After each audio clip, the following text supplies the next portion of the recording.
हिंद दोस्तों, स्वागत है आपका। आज के जीटेट क्लास में हम लोग देखेंगे बाल विकास के कुछ महत्वपूर्ण प्रश्न। आप यहां देख सकते हैं कि ये Uttar Pradesh UP TET class 1 to 5 child development and pedagogy solve previous paper 1 है।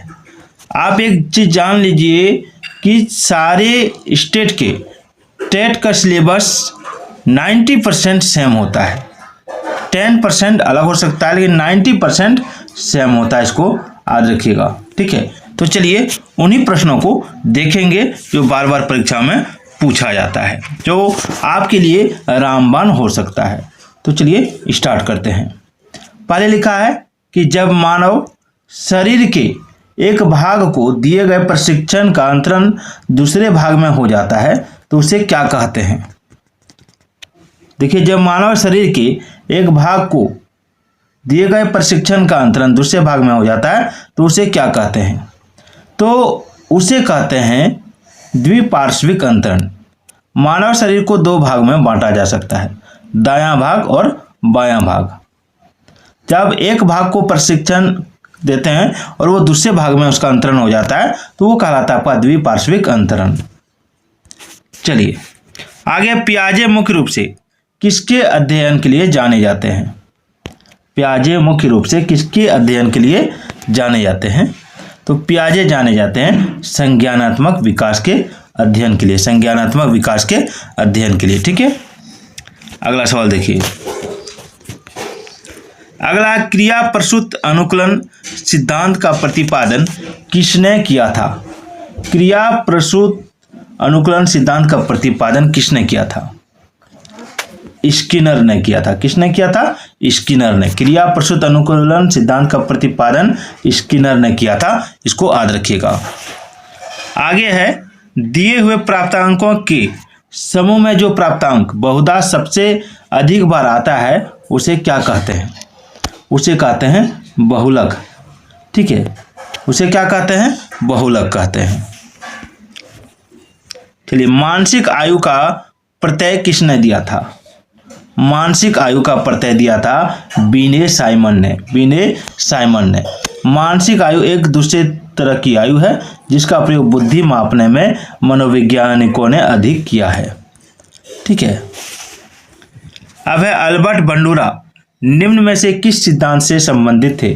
अल्बर्ट बंडूरा, तो अल्बर्ट बंडूरा संबंधित थे सामाजिक अधिगम सिद्धांत से। सामाजिक अधिगम सिद्धांत से। अब है कि डैश संबद्ध प्रतिक्रिया सिद्धांत में पावलोव ने किस पर प्रयोग किया। तो देखिए, पावलोव ने कुत्ते पर प्रयोग किया था, ठीक है। पावलोव ने कुत्ते पर प्रयोग किया था, याद रखिएगा। और बिल्ली पर थॉर्नडाइक ने प्रयोग किया था। बिल्ली और चूहे पर, बिल्ली और चूहे पर थॉर्नडाइक ने प्रयोग किया था। देखिए यहाँ पे लिखा है कि अनुबंधित अनुक्रिया उद्दीपक सिद्धांत में पावलोव ने कुत्ते पर प्रयोग किया, जिसमें पावलोव ने कुत्ते के लार द्रवित करने की क्रिया के आधार पर अनुबंधित अनुक्रिया सिद्धांत की व्याख्या की। चलिए, निम्नलिखित में से कौन सा सीखने का नियम नहीं है। सीखने का नियम कौन सा नहीं है। देखिए, तत्परता का नियम ये सीखने का नियम है, प्रभाव का नियम सीखने का नियम है, अभ्यास का नियम सीखने का नियम है, लेकिन तनाव का नियम सीखने का नियम नहीं है, ठीक है। चलिए, तनाव का नियम जो है सीखने का नियम नहीं है। याद रखिएगा, थॉर्नडाइक ने 3 नियम दिया था। कौन कौन? तत्परता का नियम, प्रभाव का नियम और अभ्यास का नियम। अगला सवाल है, कार्य को आरंभ करने, जारी रखने और नियमित करने की प्रक्रिया क्या है। तो इसका आंसर देखिए यहीं पे है, प्रेरणा। कार्य को आरंभ करने, जारी रखने और नियमित करने की प्रक्रिया प्रेरणा कहलाती है। चलिए आगे देखते हैं, आगे सवाल क्या क्या है उसको भी देखिए। देखिए अगला है, सूझ द्वारा सीखने के सिद्धांत का प्रतिपादन किसने किया था। सूझ के द्वारा सीखने के सिद्धांत का प्रतिपादन किसने किया। तो ये किया था आपका कोहलर ने। किसने किया था? कोहलर ने। सूझ द्वारा सीखने के सिद्धांत का प्रतिपादन कोहलर महोदय ने किया था। चलिए आगे बढ़ते हैं। क्रोध व भय प्रकार है किसका। क्रोध व भय प्रकार है किसका। तो क्रोध व भय प्रकार है संवेग का। किसका है? संवेग का। संवेग का प्रकार है क्रोध व भय। ठीक है। अगला, विस्मृति कम करने का उपाय क्या है? विस्मृति कम करने का उपाय, तो देखिए विस्मृति जो है कम करने का उपाय है पाठ की पुनरावृत्ति। जब व्यक्ति अपने भूतकाल के अनुभव या सीखी बातों को चेतन में लाने में सफल हो जाता है तब उसे विस्मृति कहते हैं। तो उसका एक ही उपाय है कि आप रिवीजन करते रहिए। यदि पूर्व ज्ञान व अनुभव नए प्रकार के सीखने में सहायता करते हैं तो उसे क्या कहते हैं? तो उसे कहते हैं सकारात्मक प्रशिक्षण स्थानांतरण। ठीक है। इसका दूसरा नाम है धनात्मक अंतरण। चलिए, दूसरे व्यक्ति के बाह्य व्यवहार की नकल क्या है? तो दूसरे व्यक्ति के व्यवहार की अगर हम नकल करते हैं तो उसको अनुकरण कहते हैं। टर्मन के अनुसार 90 से 100 बुद्धि लब्धि का बालक क्या माना जाता है? तो टर्मन के अनुसार 90 से 100 बुद्धि लब्धि का बालक माना जाता है सामान्य बुद्धि। ठीक है, यहाँ पे देखते हैं टर्मन ने बुद्धि लब्धि का वर्गीकरण जो किया इस प्रकार से किया।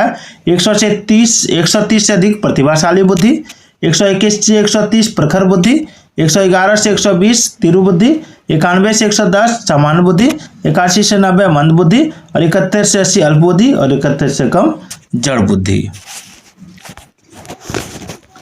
चलिए आगे, सीखी हुई बातों को स्मरण रखने या पुनः स्मरण करने की असफलता को क्या कहते हैं? तो इसको कहते हैं विस्मृति। अगर आप, विस्मरण मतलब होता है भूलने से संबंधित, विस्मृति मतलब भूलने से संबंधित। अगर आप कोई चीज भूल गए हैं, ठीक है, तो जब सीखा हुआ ज्ञान धारण ना हो, भूल जाए, दिमाग में ना रहे तो वो विस्मृति कहलाता है। ठीक है। आगे है, मानव व्यक्तित्व के मनोलैंगिक विकास को निम्न में से किसने महत्व दिया था? तो इसको महत्व दिया था फ्रायड ने। व्यक्तित्व के विकास की व्याख्या के लिए सिगमंड फ्रायड ने सर्वप्रथम मनोविश्लेषणात्मक सिद्धांत का प्रतिपादन किया था। आगे, हॉल का सिद्धांत निम्न में किसकी व्याख्या करता है? तो बुद्धि की, प्रकृति की, या फिर अधिगम में अभिप्रेरण की, या फिर मूल्यों का विकास, या किशोर अवस्था का विकास। तो देखिए, हॉल का सिद्धांत किशोर अवस्था का विकास की व्याख्या करता है। आगे, गेस्टाल्ट मनोविज्ञान की आधारशिला किसने रखी थी? गेस्टाल्ट मनोविज्ञान की आधारशिला मैक्स वथीमर ने रखी थी। गेस्टाल्ट मनोविज्ञान की आधारशिला 4 जर्मन मनोवैज्ञानिक थे, max वर्दीमर, Wolfgang Kohler, Kurt Koppa और कुर्ट लेविन ने रखा था। आगे, मनोविज्ञान की प्रथम प्रयोगशाला को किसने स्थापित किया था? तो मनोविज्ञान की प्रथम प्रयोगशाला को स्थापित किया था डब्ल्यू बुंट ने। क्षेत्र सिद्धांत निम्न में से किस वर्ग का सिद्धांत है? तो ये हो जाएगा गेस्टाल्ट वादियों का।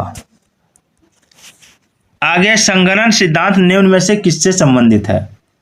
तो ये हो जाएगा स्मृति का।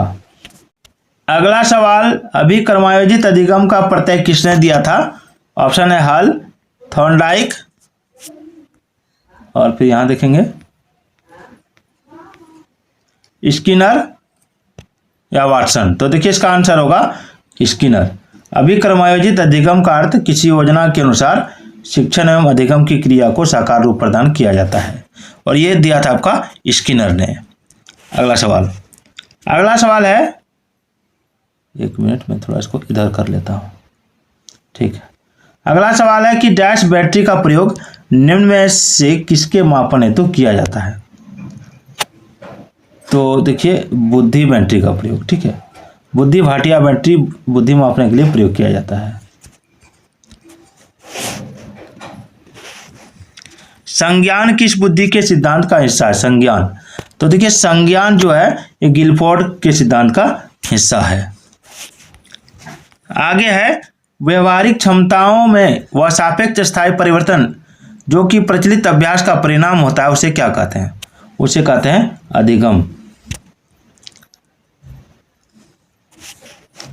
सीखना या अधिगम एक ऐसी प्रक्रिया है जिसके द्वारा अनुभूति या अभ्यास के फलस्वरूप व्यवहार में अपेक्षाकृत स्थायी परिवर्तन होता है। संवेग का कौन सा सिद्धांत इस विचार को मानता है कि संवेगात्मक अनुभव संवेगात्मक व्यवहार पर आधारित है? तो ये हो जाएगा जेम्स लेंग सिद्धांत, जेम्स लेंग सिद्धांत। ठीक है।